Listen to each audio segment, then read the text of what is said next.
میں برطانیہ میں گرفتار کیا گیا۔ انہیں ریکارڈ 15 ملین پاؤنڈز دے کر لندن کی عدالت سے ضمانت ملی اور اس وقت وہ گھر پر نظر بندی کی حالت میں ہیں۔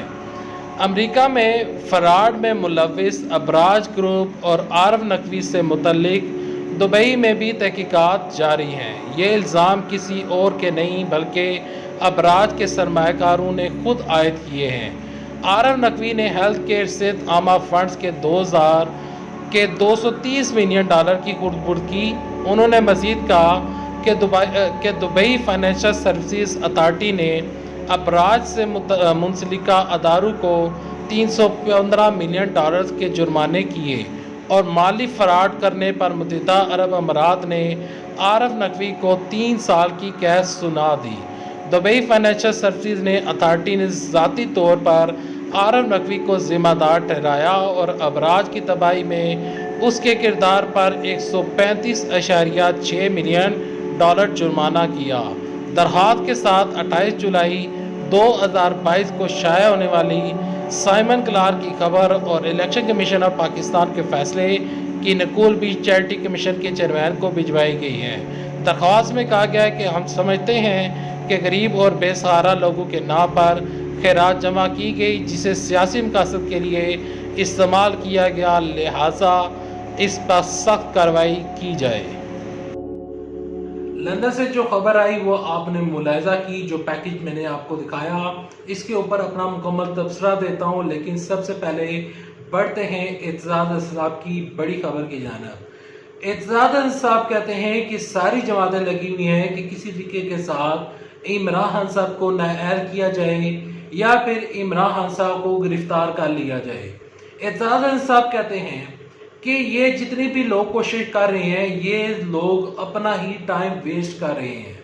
یہ لوگ عمران خان صاحب کی جو مقبولیت بڑی ہے وہ مقبولیت یہ ختم کرنے میں بالکل بھی کامیاب نہیں ہوں گے۔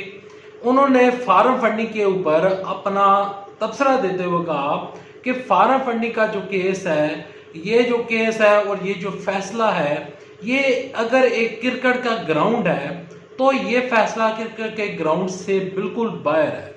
تو انہوں نے کہا کہ الیکشن کمیشن کا جو فیصلہ آیا ہے اس پہ الیکشن کمیشن عمران خان صاحب کو نااہل نہیں کر سکتی، کیونکہ الیکشن کمیشن ایک کمیشن ہے، الیکشن کمیشن ادارہ نہیں ہے۔ اسی وجہ سے آج اسد عمر نے الیکشن کمیشن کا جو ان کو نوٹس ملا تھا کہ آپ نے chief election commission of Pakistan کی توہین کی، تو اس نوٹس کو انہوں نے عدالت میں چیلنج کر دیا ہے کہ الیکشن کمیشن ایک کمیشن ہے، عدالت نہیں ہے، تو اس کی توہین کیسے ہو سکتی ہے؟ پہلی بات یہ۔ دوسری بات یہ کہ اب یہ جو لندن میں یہ جو درخواست جمع کروائی گئی ہے، اچھا یہاں پر اعتزاز صاحب کہتے ہیں کہ عمران خان صاحب پھر بھی چپ کر کے نہیں بیٹھیں گے، اگر ان کیس اپنے مقصد میں کامیاب ہو جاتے ہیں، یہ جو جتنی بھی جماعتیں ہیں عمران صاحب کو نااہل بھی کر دیتے ہیں، تو اس کے باوجود بھی عمران خان صاحب گھر میں بیٹھ جائیں گے، خود ٹکٹ جاری کریں گے اور تحریک انصاف ایک دفعہ پھر پاور میں آ جائے گی، تو تحریک انصاف کے چیئرمین عمران خان صاحب کو نااہل کرنے کا کوئی جواز نہیں بنتا۔ اگر کر بھی دیتے ہیں تو اس کے باوجود بھی تحریک انصاف کی مقبولیت کے اوپر کسی قسم کا کوئی فرق نہیں پڑتا۔ اب جو دوسری خبر ہے، جو پیکج میں نے آپ کے ساتھ شیئر کیا، اس پیکج کے اوپر میں اپنا تبصرہ یہ دینا چاہتا ہوں کہ دیکھیں اب یہ لندن میں درخواست جمع کروا دی گئی ہے۔ اس درخواست کے اوپر اگر لندن میں جتنی بھی اتھارٹیز ہیں، وہاں پر قانون نافذ کرنے کے جو ادارے ہیں، وہ عمران خان صاحب کے اوپر پابندی لگا دیتے ہیں اس درخواست کی وجہ سے، فار ایگزامپل، تو اس سے کیا ہوگا؟ اس سے کیا عمران صاحب کی ذات کو فائدہ ہوگا یا نقصان ہوگا؟ سب سے بڑا نقصان شوکت خانم میموریل اسپتال کو ہوگا، کیونکہ عمران خان صاحب لندن میں، امریکہ میں جو چیریٹی لینے کے لیے جاتے ہیں، جو وہاں سے چندہ لینے کے لیے جاتے ہیں، تو وہ اپنی ذات کے اوپر خرچ نہیں کرتے۔ عمران صاحب کہتے ہیں کہ ہمارے پاس 40,000 کے قریب رسیدیں پڑی ہوئی ہیں۔ عمران صاحب وہ رسیدیں ادھر بھی دکھائیں گے، اور یہ جو ابراج گروپ کا اور یہ جو کیس چل رہا ہے، یہ کنیکشن ہے 2013 کا اور 2018 کا۔ جو 2018 میں یہ جو فیصلہ سنایا گیا، اس میں ابراج گروپ کو جب کنسیڈر کیا گیا تو وہاں پر یہ فیصلہ جو تھا وہاں پر بھی متنازع تھا کہ عمران خان صاحب کے اوپر 2013 میں جو کمپنی عمران صاحب جس کمپنی سے پیسے لیتے ہیں تو وہ کمپنی 2018 میں جا کر فراڈ کرتی ہے، تو یہ عمران صاحب کو کیسے پتا ہو سکتا تھا کہ 2013 میں ابراج گروپ، عارف نقوی، یہ جو لوگ ہیں وہ فراڈ کریں گے؟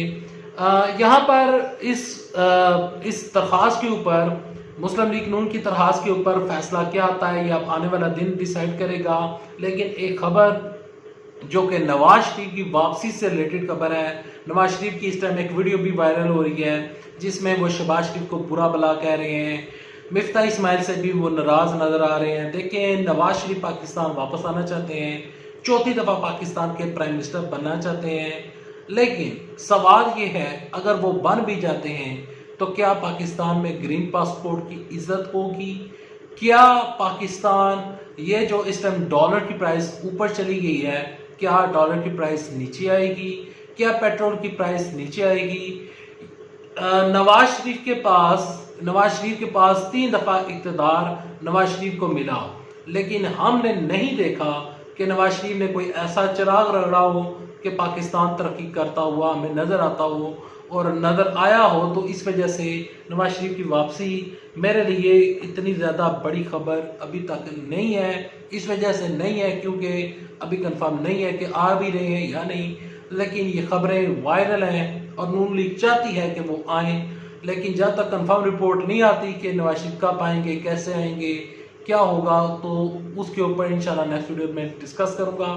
ابھی تک لیے نیکسٹ ویڈیو تک لیے دے اجازت۔ امید کرتا ہوں ویڈیو پسند آئے گی، ویڈیو پسند آئے تو ویڈیو لائک کیجیے گا، چینل کو سبسکرائب کیجیے گا۔